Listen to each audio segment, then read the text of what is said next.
Talks honest. Talks honest. Talks honest.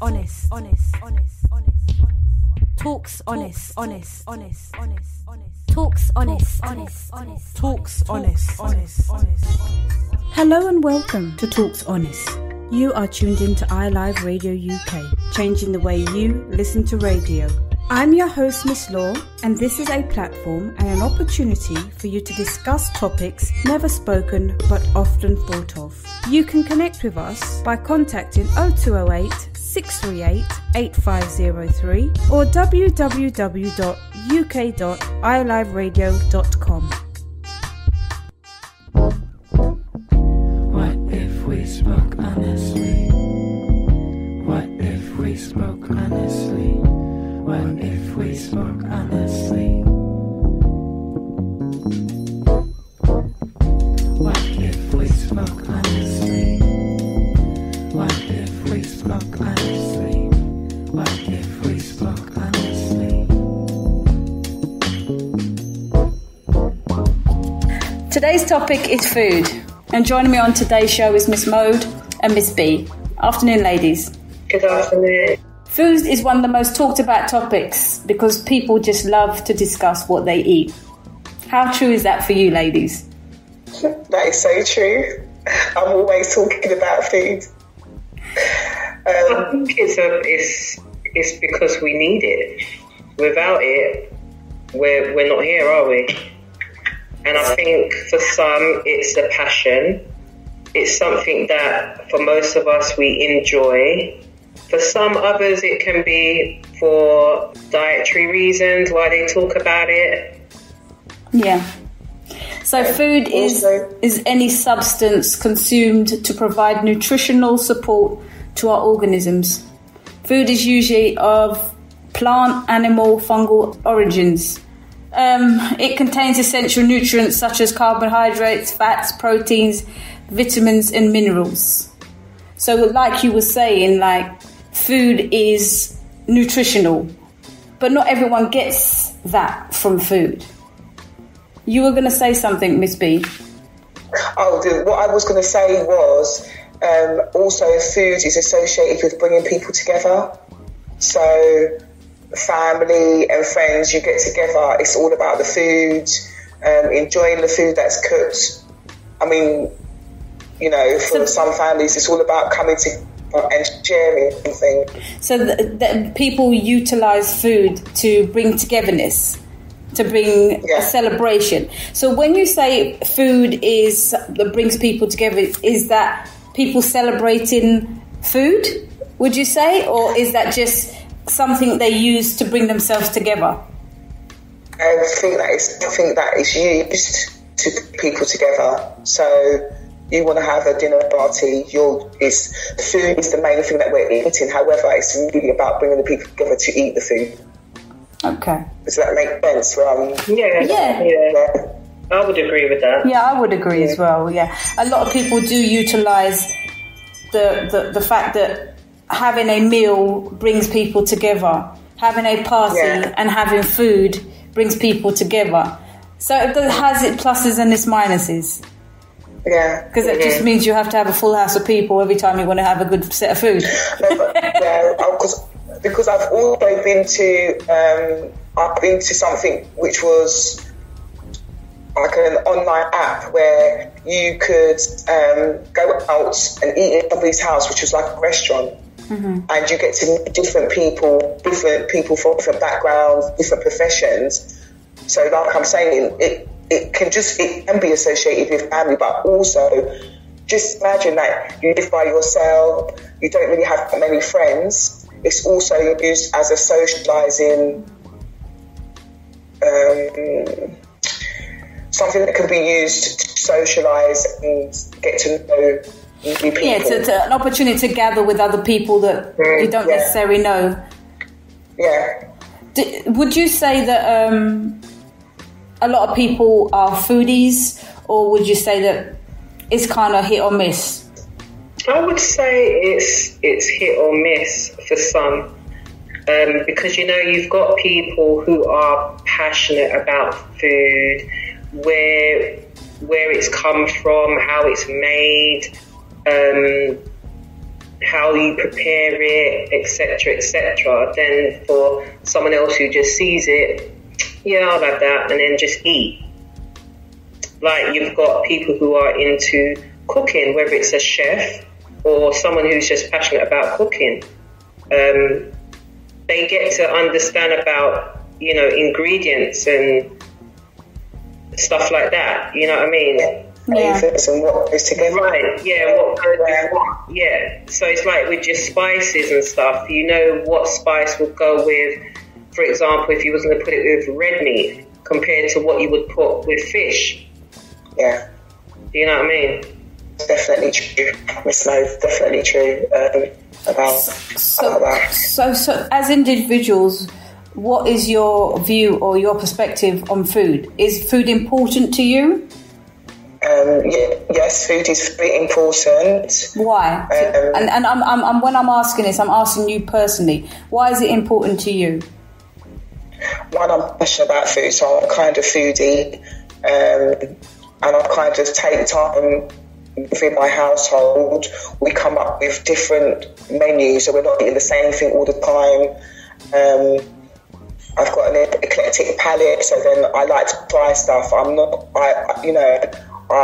quite adventurous when it comes to food, whereas for some people they're very limited, whether it's to do with culture or tradition, etc. Some people are quite limited in what they eat, and don't want to experience different things. Also to do with when growing up, I was introduced to lots of different foods. I didn't just eat Caribbean food because my mom was from the Caribbean. I think it also influences as well. You might meet somebody that's come from a different background. Yeah. Like yourself, Miss Law. I think the time when we did something, I think we was away. I like to learn stuff, so I watched how you cooked your food, and then when I came back, I was like, yes, I want saltfish rice, I want chickpeas and whatever. Like, I hadn't really gone there before, but because of experience that I had and it was cooked for me, I was like, actually, that is so nice. So then when I came back, I was like, okay, yeah, you need to try this dish. So food is important to me because I'm kind of a foodie, but then also for health reasons, I burn a lot. I burn food a lot. Like, no matter how much I intake, I burn it a lot. And really, it's also like for health reasons to do with weight and stuff. Food is important in my case. That I can stay at a good weight. Food is quite important to me in that sense. So, having heard what you said, like, there's a lot of things that you've had to factor into your whole food experience, your diet, your health, your well-being, and the fact that you love food makes it even more dynamic for you. The fact that you love food, different cultures, the way that other people prepare food means a lot to you. So you have a passion for food, I would say. Yeah. Hence you being a foodie. Miss Mode, how is it for you? Your experience with food, and what does it mean to you? Food for me is a way of life. Yeah. As I said at the beginning, without it, you're no longer here, because food gives you energy. Yeah. I think with me having underlying illnesses, I'm still passionate about food, but the way I look at food is different to everybody else. I'm someone who loves to read labels when I'm doing my shop, whether it's online or physically going to a supermarket. I look for particular things. I would say before I was a bit more adventurous, but I'm just very picky with what I eat. Yeah. But I do love food. Like for example, I love eating salads. Okay. So I do like having, for example, like Turkish or Greek salads. Yeah. compared to just like the normal salad you will get. I think it's because it's the way it's been prepared, what they put in it. Yeah. And for me, I just see it as a healthy but enjoyable option. Obviously, for me, I have to enjoy my food. I can't just eat it because it's healthy for me. If I don't like something, I don't like it, and I'm not going to eat it, regardless of its health benefits. Yeah. So for me, as well as trying to eat a healthy, nutritious food, I've got to make it enjoyable so my palate will enjoy it, and I will be like, oh yeah, this is really nice. Yeah. So I would say to a certain point, I am into my food, but I'm just very cautious of what I would get and eat. Yes, I'll round it up like that. Yeah. Well, for me, my diet has changed over the years, from being a meat eater to being a fish eater. Pescatarian. To being a vegan now. And not in a long space of time. I mean, I haven't eaten meat for over about 18 to 20 years now. So for me, the natural progression was possibly to become a vegan, because I then cut out dairy. The reason for me doing so was my body was more or less rejecting what I was eating. And when I say rejecting it, I didn't like how it tasted. I didn't like how it smelled. And coming from a Caribbean background, to say that you don't like how meat smells is a weird thing, because our meat is very highly seasoned. There is no smell. The only thing you can smell is seasoning. Yeah. So say that sometimes, certain with meat, whether it's seasoned or not, certain meat gives off a funny smell. So I don't eat beef. Like you said, it doesn't agree. Some things don't agree. Beef doesn't agree with me. Yeah. Even if I've tried to eat it, it literally will come back. Yeah, it just literally is rejected. Yeah. So I definitely, like yourself, even though I haven't changed my diet as such, I continue to eat certain things. I think where I'm getting older, my body's now rejecting things. Right. So sometimes even dairy products, like sometimes I can't drink too much milk. My son actually doesn't drink milk. He drinks things like oats milk and things like that because his body has rejected it in the past for whatever reason. So he no longer drinks dairy, like milk itself. He had oats milk. He replaced it with something else. Yeah. So with regards to myself, once like I was saying, is food is very important to me, and the reason why it's even more important to me is because I'm not able to eat a number of things that everyday people eat. Now, me being a vegan is my choice, and my choice for becoming a vegan is because certain foods didn't agree with me, and I didn't want to consume certain byproducts of meat. Hence me becoming the vegan that I am today. When it comes to food, I love food. I'm creative with food. I want to try different seasonings. I want to try different traditions. I want to be a part of all that, because my food needs to be very, very interesting, because I only eat so much things, or that, a certain amount of things. So it's caused me to be very creative in how I prepare my meals, and seasonings and things like that became very, very important to me. And looking at how other people prepared the same dish I would prepare. So I would say I'm a foodie also, but with myself being a foodie and being limited on what I can and can't eat, and I say limited because most people's perception when you say that you're a vegan or you're a vegetarian or you don't eat meat or you don't eat fish, they feel that you're restricted. And for me, it's not that case. It's by choice for my health and well-being that I have chosen to go down this avenue. And so what changes have you seen within yourself since you've changed your whole dietary needs or intake or whatever it is, however you want to put it? Do you feel better within yourself? You know, I actually, to put it bluntly, and for you to clearly understand, I feel cleaner, internally cleaner. That may make some sense to someone who doesn't eat meat, and it may make a little bit of sense to somebody who does eat meat, because it's about me kind of like purifying my body internally. And I think what I eat is what I am. So I have seen change with regards to skin, overall appearance, the aging process. I've just seen so many beneficiary things that have allowed me to see what the meat or the diet that I had before was doing to me. Okay.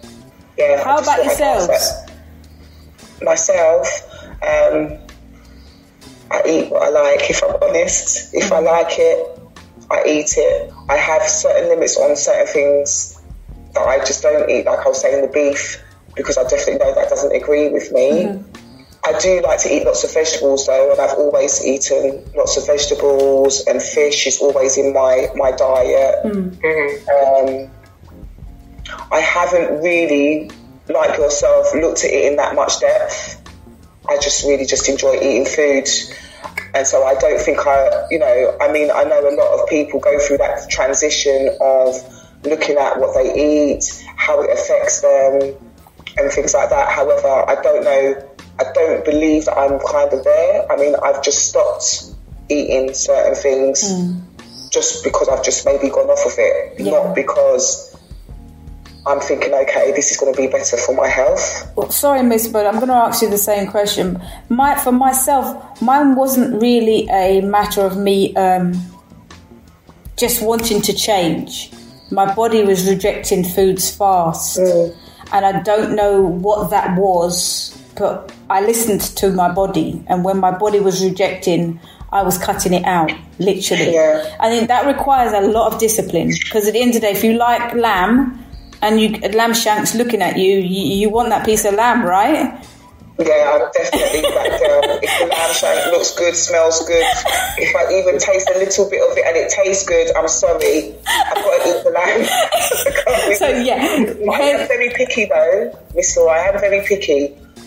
It might sound like really thing, but I prefer baby lamb, rather than the old lamb. Yeah, I get that, because the meat is softer. Yes, and much sweeter. Yes. If you get it from a good butcher's. Yeah. But what I have done is I've changed from just going to any kind of butcher's and I go halal, which, yes. It's based on how it's killed, yeah. Right, exactly. So based on how it's prepared, yes, the meat tastes, there's a big difference. I'm British, so I'm born here, so I'm going to go to the local British butchers or whatever the case may be. But what I found is by shopping in different places in the product, you can see the difference in the product.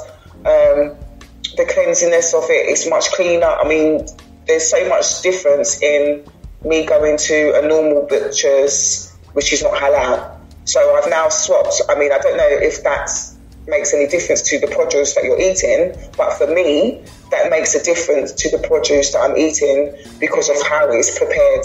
Yeah. Right. How about yourself, Miss Mode?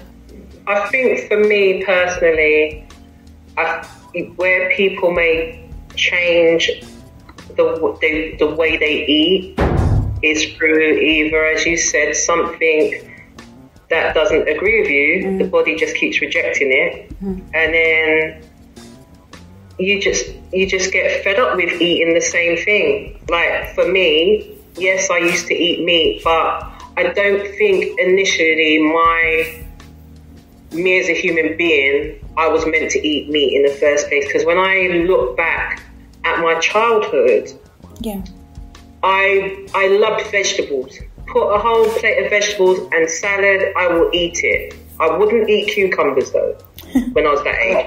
I just didn't like the middle bit. And why? So that was, I just didn't like the seeds in the middle, and I just didn't like it. To me, as a child, because I eat it now, but as a child, it just felt like I was eating some form of slime. Okay. But because being brought up in a Caribbean household, whatever's put down in front of you, you have to eat. Yeah, you're expected to eat. That's correct. When it came to meat, I would pick at it. It wasn't something that I'll be like, yeah, I love my chicken, put all that chicken on my plate. No, it would be something that I'll kind of eat a little bit of, but I would eat the rest. So whether it's the potatoes and the vegetables, and as I said, the salads. I remember my aunt telling me one time that she told my mum that you shouldn't force her to eat the meat just because you like it. But I feel like if you left her to her own devices, she would have been a vegan. Yeah. Because I never really enjoyed meat. It was just there for me to eat. But then going into my teens and adulthood, it's like I've got to enjoy it more. But then eating a lot of it, my body just couldn't deal with it no more. So no matter where I might have been ill, I would still go back and eat it, but knowing that my body's like, nah, I don't want this. So it's like you, Miss Law, I've rejected it. I haven't had no meat for years. And the thing is, I don't even like the smell of it. I don't mind being around people who do eat it because that's their choice. That's what they like. I'm not going to judge you because you're eating so much meat and fish and whatever. But for me, I would say, like, it's funny to describe how I am. Like, I do not eat no meat. I don't eat no fish, no type of seafood or anything. It's just pulses, beans, vegetables, your salads. But I do have a little weakness for eating cheese, which is dairy. Yeah. But I know there are substitutes out there, but sometimes I just want that, I don't know, real cheese, the dairy cheese. And but I would say for my diet overall, I'm more or less gearing towards being a vegan. It's just them little moments where, as I said, I would have the dairy cheese and that's it. My milk is not dairy, it's almond. Or hemp milk. My diet is more or less vegan. Yeah. And my body feels great for it. Yeah. Like you. But yeah, sorry, go on. Sorry, Miss Mo, sorry to interrupt you. I've never heard of hemp milk. Yeah. So if you go to like your health shops, you've got your hemp milk, you've got your oat milk, you've got your rice, cashew, almond, coconut, so forth. But yeah, hemp milk is alright, but I prefer my almond milk. That's what I always, opt for. But yeah, for me, I've just noticed a difference of how I feel physically and mentally.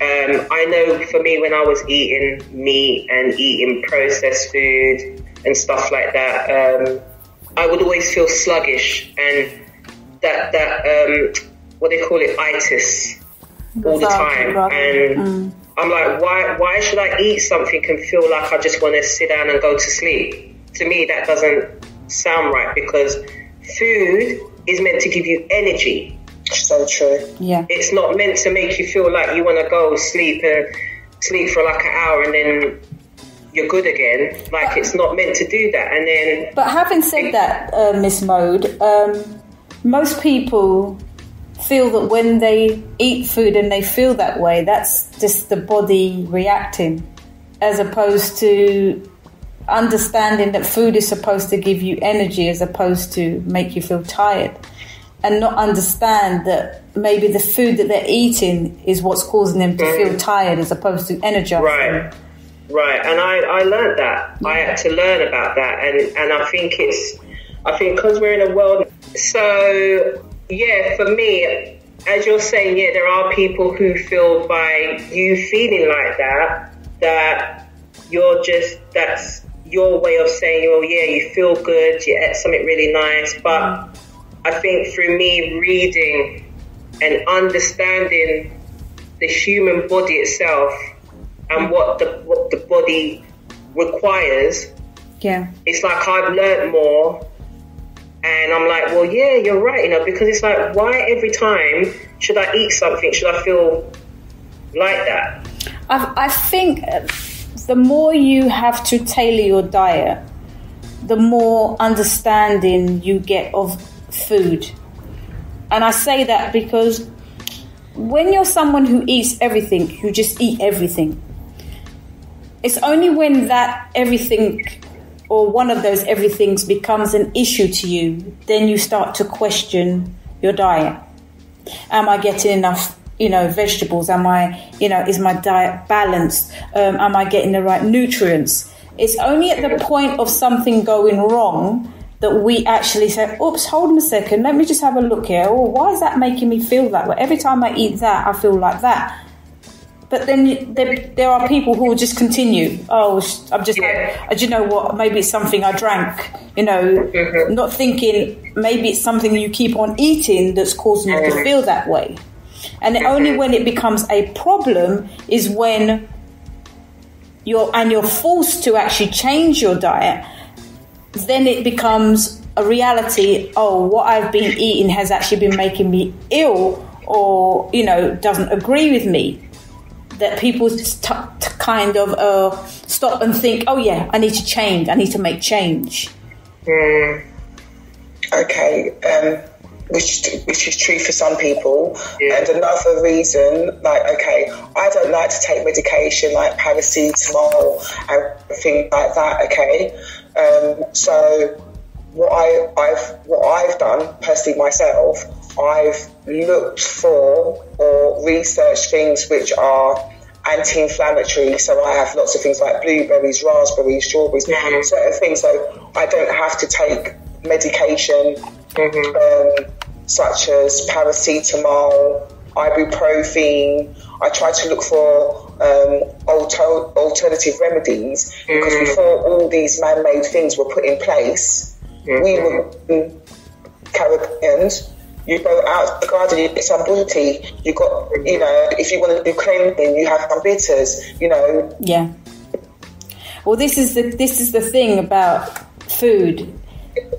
It's not just to be consumed. It's not just to be eaten and released. You need to understand what you're eating. You need to understand what your body needs. On a day-to-day basis to get it to the next day. And a lot of people don't understand the importance of food. They just see it as a meal. Because I feel hungry, I'm going to eat. What I eat doesn't matter. Like I was saying, until it becomes an issue in their life and in later life, and sometimes in the early life. That's when they actually stop and question what food actually is. Food is about nutrition.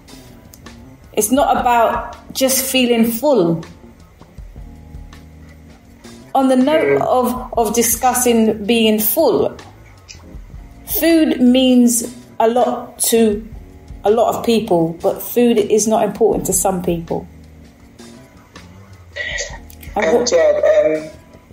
I know some people that are really, very strict on what they eat. They only eat this amount. Also to do with if they're doing exercise, then I've got friends who, because they're doing exercise, they know that they need to eat this amount of food because it's important that the intake is as much as the outtake. Yeah. And the reason why that is because they're using certain energies, so they need to put back those energies, which makes sense. So at the end of the day, you're trying to keep your nutrition up so that you're able to cope with whatever you've done. And that's important because your body is saying it needs something to build itself up. Yeah, it's basically like refueling the body. Exactly that. Yeah. Now, I just want to go flip the coin. We're talking about food and you know, it means a lot to you and I. But what about those people who haven't got access to food so readily? And when I say that, it may seem like what do you mean? How can anybody not have food readily available to them? But there are people that food isn't important to them because something else is more important to them. That could be an addiction. It could be a food disorder. It could be a number of different things. And why I'm flipping the coin is because as much as food means a lot to you and I, it doesn't necessarily mean a lot to some people.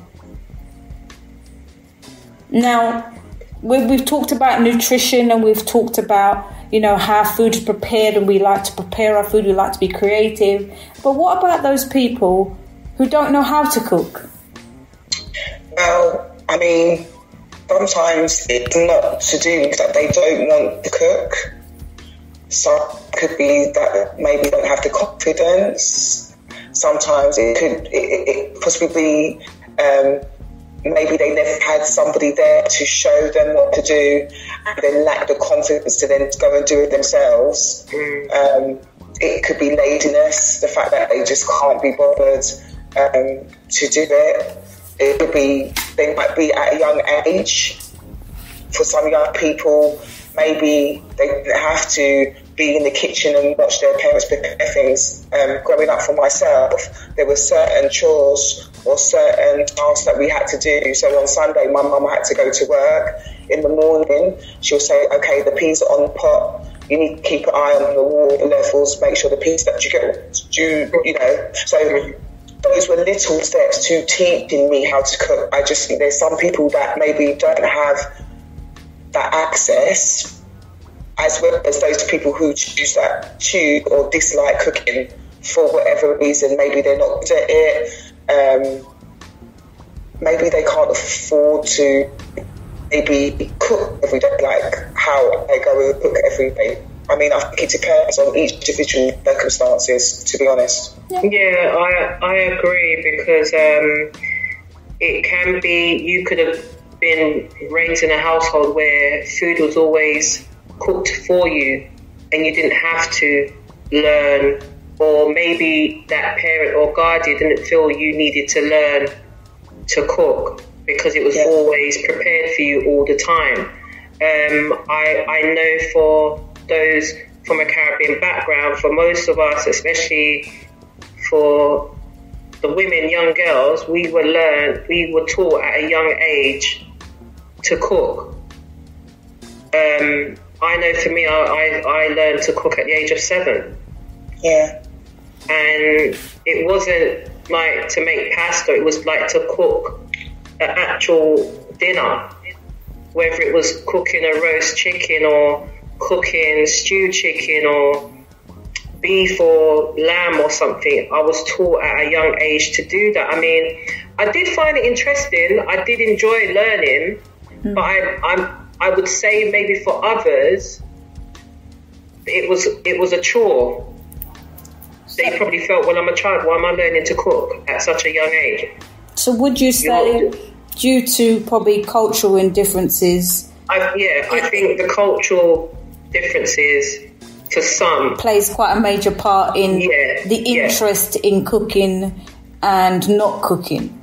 But having said that, in the earlier part of our conversation, we talked about food being a celebration, an opportunity it's a gathering, and talking about cultures as well. There are some cultures that celebrate food, so having that gathering, there's always somebody always knows how to do something. So it's very rare that you find people in that kind of environment not able to do. However, you have people who are not so culturally tuned, be it in their religion or their partners or their lifestyles, and tend to take the fast track way of eating, which is obviously fast food. That could be because they can't cook, or because they're really not interested in cooking. Yeah. Or they don't have the time to cook. some people, I feel that there's some people that can't be bothered to cook. Where literally it's easy just to get a takeaway.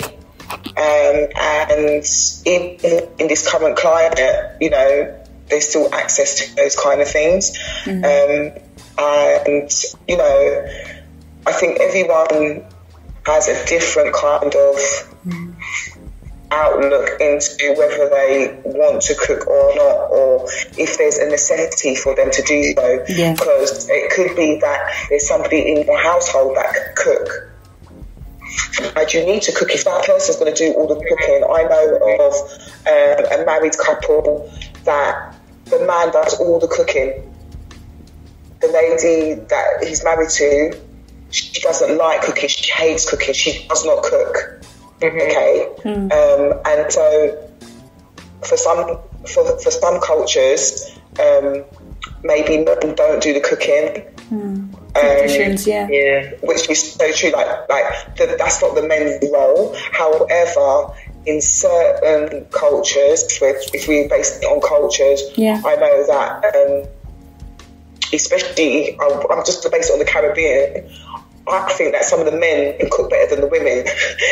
Simply because of the upbringing and things like that. And so going back to where I was saying that some people within the relationships, maybe one person can cook better than another, and so that person then chooses not to cook. And then obviously because we've got an abundance of processed food, if they can't afford takeaways, for example, they can go to their local supermarket or shop and just go get something that's in a box that they can put in the microwave for 3-4 minutes, and that's their dinner, that's their meal. Well, and they're quite happy with that. Yeah, in a way, it's good for them to have that opportunity to experience that. However, it doesn't help them long term. Because everything boils down to having money, and based on the current climate that we're in, money's not guaranteed at the moment for most individuals. You know, be it you're being furloughed, or you've lost your job, or you're on income support, or you're some other state benefit. Now, that can go one of two ways.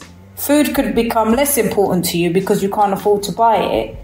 Or food will still be important to you because your resources are that you're just going to get it the cheapest possible way. But is it the actual cheapest way? Is the other question. It's really cost effective. Buying all the buy one get one free for £10. It's not really cost effective. No, because you waste more. You waste more. Exactly. You waste more. I feel that it's better maybe to, for example, there's programs now on TV to encourage people. Why go out and spend this amount on a meal when you could buy all the produce for less of the amount? Yes. Okay, cook it for yourself and then freeze it. Yeah. It's the same thing that they're doing in the supermarkets by them buying the food, cooking it and freezing it. The only thing that makes it quicker is the time.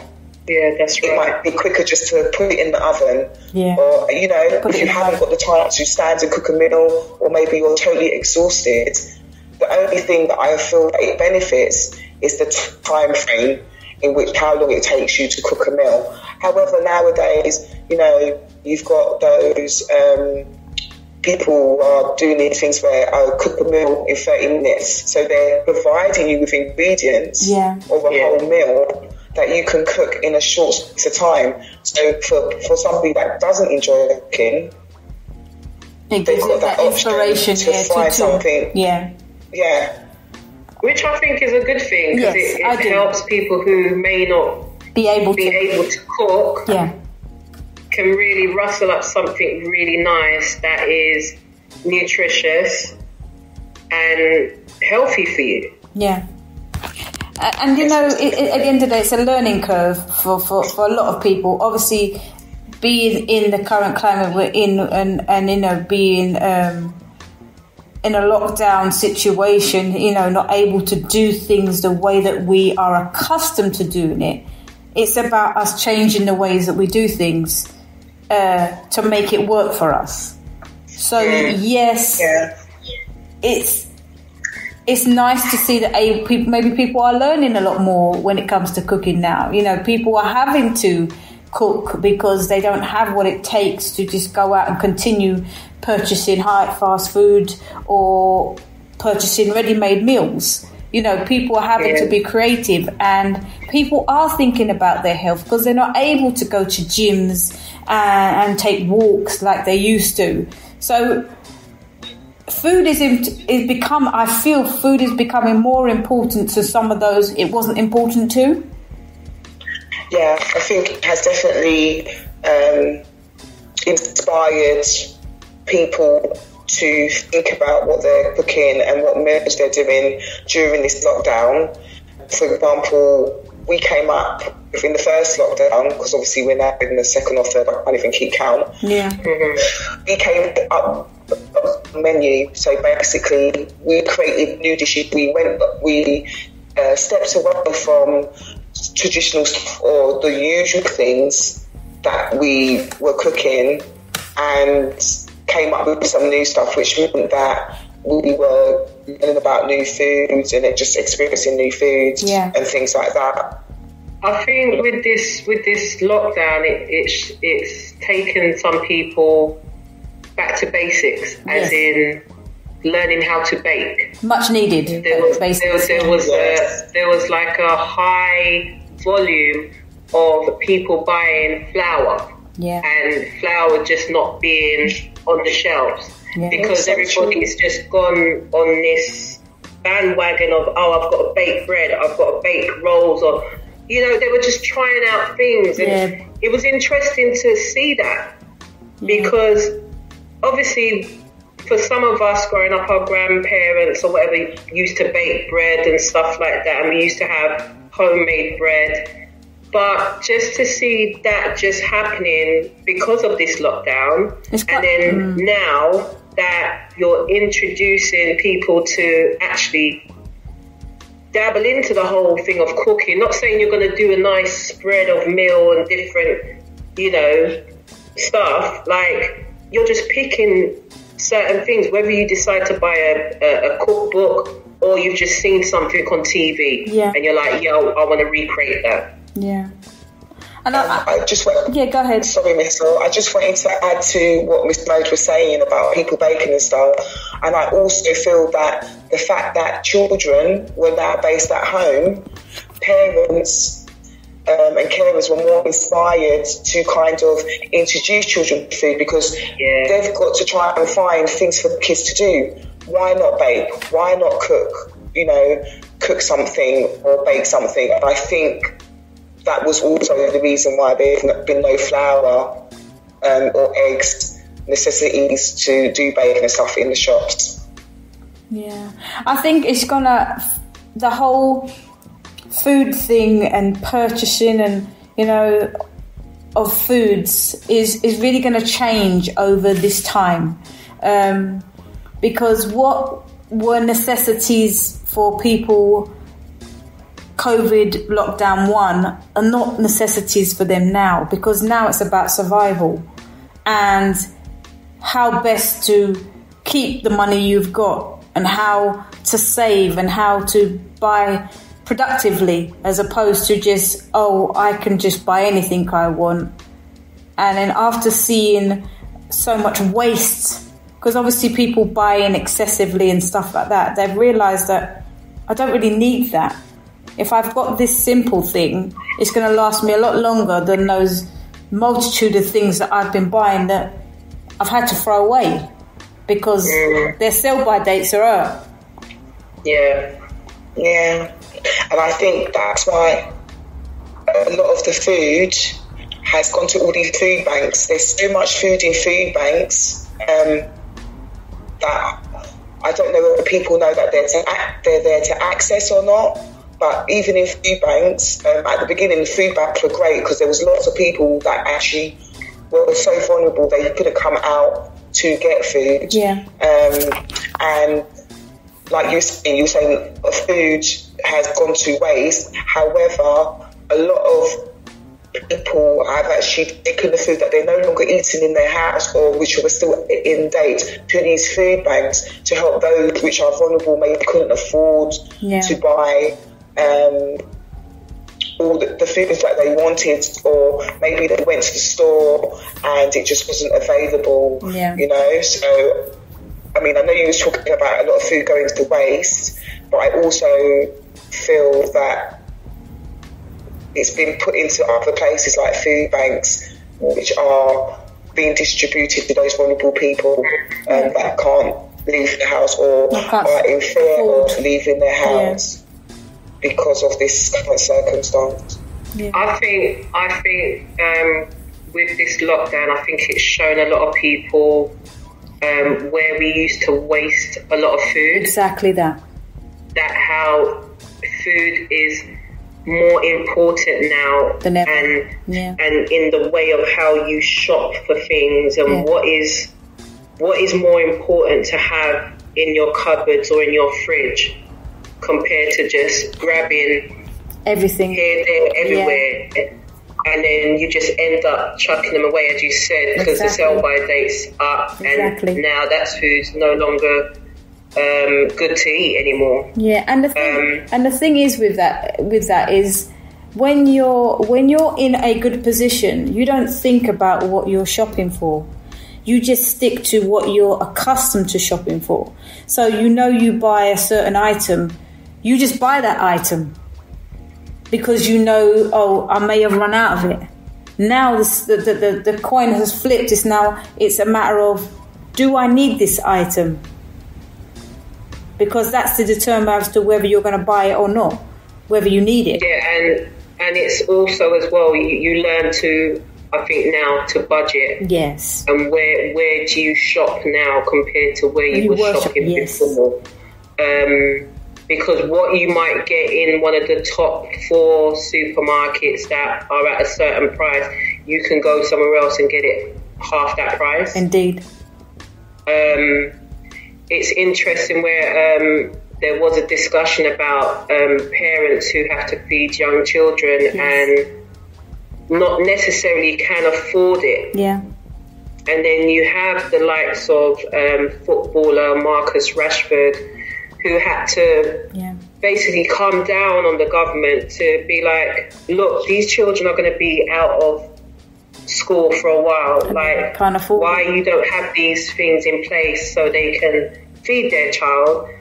And it's just interesting how food is looked at now, because we've been in this lockdown for so long, in and out, how the essential things that you need.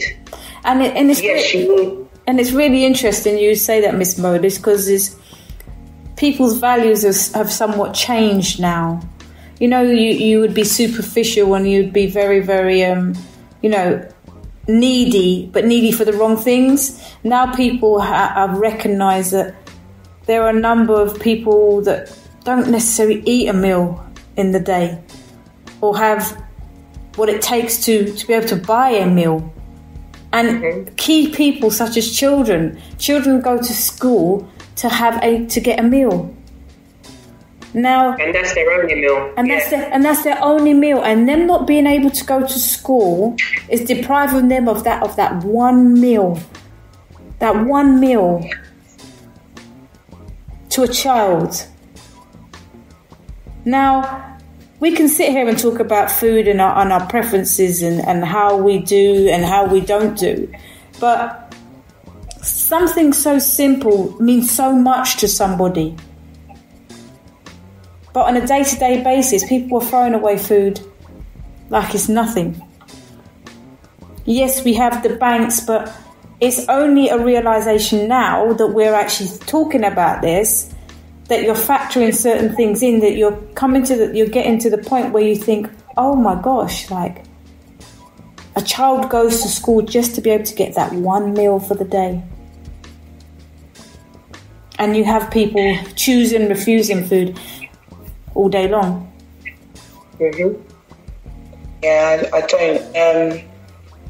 Yeah, I see where it's kind of highlighted the fact that it's only because of this pandemic why children or food, just people in general, need to support people with food has become like a priority. However, like you said, Miss Law, it should have always been a priority. Exactly. Why is it only arised or been highlighted because now there's a pandemic and people have realised that there's people not eating?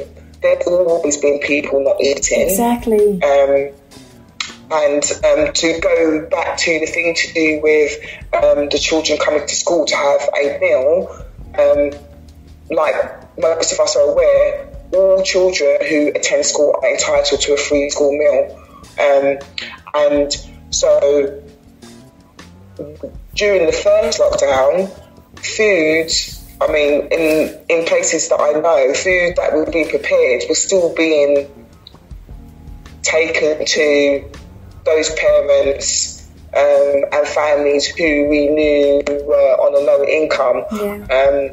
I'm aware, I don't know if it was because of what the footballer said, but I know of low-income families receiving vouchers to go and shop in, weekly vouchers, and they would get them every week of a certain amount to go and shop in places like, you know, Morrison's, Sainsbury's, wherever they shop, but they were entitled to collect vouchers from their school so that they could, so that we could ensure, or so that the government could ensure that families with low incomes were still actually getting enough food to feed their families, because I think because they've realised that because the children are at home more, they eat more. Naturally. So that's natural. Exactly. That's just like me and you being at home. If you're at home, you're consumed by a whole day, but you've got a whole cupboard of food. Obviously, you're going to eat more. If you're at work, you're subjected to less things because you've only got so much things in your drawer. So, if you're at home, naturally, you're going to want to eat more. That's with anyone. Exactly. So, yes, I think they've realised. It took them to realise, like I'm saying, but because of this lockdown, they've realised that actually, it's come to the surface. There's so many households that don't have enough food on a daily basis before COVID happened. And I just feel like, yes, it's highlighted it more, and food has become, like you said, a priority for many people. And I'm just going to just say that, yes, they are now thinking of children and families, whereas I don't know if it was thought of beforehand. Even though there are charities and things out there, information's not shared, communication's not great, so people don't know that there's services that they can access, go to, or access, that's the word I was looking for, access to get any support or help if needed, you know? So it's a whole big, it's not just a small thing, it's actually opens up a bigger picture for everybody, I believe. Yeah, it's a clear understanding of where we are at as a people in a nation that isn't perfect, has flaws, and there are a lot of things that need to be addressed. Yeah. We're not sorry to go on, but we're not even thought about the third world countries, those countries exactly that, you know, exactly they already had less food beforehand. And actually, you know, when we look at like here, like the UK and other European countries, to say we're spoiled. Of course, you know, spot for choice. My word will be is that we're spot. We've got so much options of food. We've got food coming in from everywhere, and you know, other like third world countries might not have as many jobs. You know, there might be more poverty there. So how are these people supposed to afford food? I know, you know, there's lots of people that grow their own food. Yeah, and that's part of survival, isn't it? And that's part of survival. If you're not able to buy, you grow. And like you said, there are people who aren't able to do that. You know, so it's like every time you flip the coin, there's a scenario that is negative and positive. You know, and everyone's suffering. Yeah. Miss Mode, like, what's your thoughts on you know, the fact that some children don't even have a meal? You know, for me, I just have to base it back to the government. I'm just going to be, you know, obviously this is called TalkHonest, so I'm going to talk honestly. Yeah. The government does not care about those who are on the poverty line. Indeed.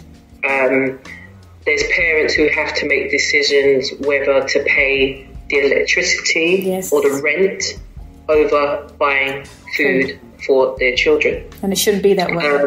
And it should not be that way at all, because it's been going on like that before the lockdown, the pandemics happened. Yeah. And nothing's been done. It's these charities that we should be really bigging up and giving all the praise to, where you've got these food banks that are open all over the UK for parents, carers, guardians to go to, so they can feed not just themselves but also their loved ones. Yeah.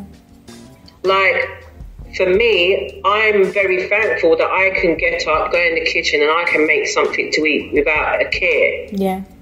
But when you're seeing people who really can't afford it, no matter if you go to one of the shops that sell food cheaper, or even, like, now you can't go to markets. Yeah. Markets are not open. So, you know, whether you couldn't go to your cheaper supermarkets, you could have gone to the actual the market stalls itself, and get a bowl of fruit or veg for a pound, right? So you kind of budget that way, but that's not there, and that hasn't been there for months. So it's like, I can't understand. We supposedly live in a Western world where we have money. We do have money, but we've got these people suffering when they shouldn't be. Yeah.